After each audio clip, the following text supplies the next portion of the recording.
Here we've got two cast iron gadgets, for lack of a better word. But what are they? Well, at the moment they're folded up. So let's show you how they work. We'll take the smaller one, and if I move in a little bit closer, hopefully you can see that you have got a sprung steel bar here. Against it you've got a tooth, and you've got a second tooth here which acts as a stop, and that's so that you can simply fold the two sides up to make a stand. What do you do with a stand? Well, taking this Cotswold Antique Dealers Association pencil, very useful, you use it as a pen rest. Now,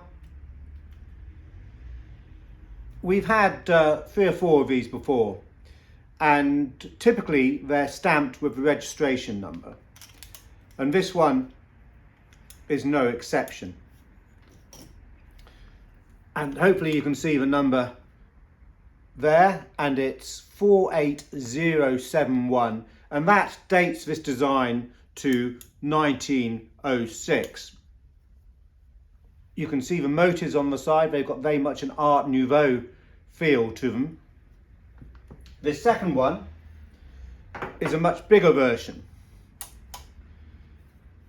and whereas this will take 6 pens or pencils or paintbrushes even, this one will take 9, 4 on each side and 1 to the top.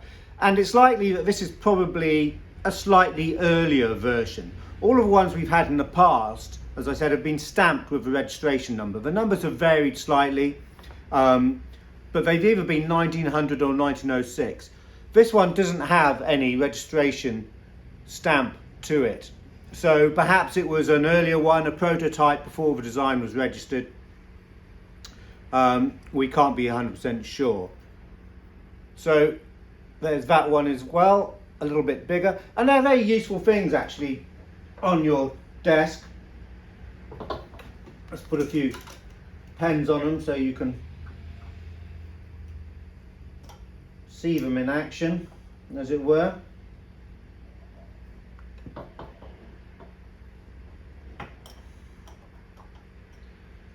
Why you would need them to fold, goodness knows.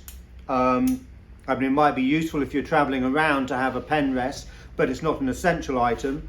But they're quite interesting things. English, this one dated 1906 to the design. This one probably a little bit earlier. As I said, typically the ones we had before have either been registered to 1900 or 1906. Made of cast iron with a sprung steel bar, just to give you the folding action. Which company made them, I'm afraid we don't know. But quite nice, useful little things, and still of course very usable today. If you're an artist, good on a paint, for paintbrushes perhaps. Hello. Good morning. Oh, you had... No, it's alright, just finished. Oh. Sorry I disturbed you. No, you want to know. Yeah.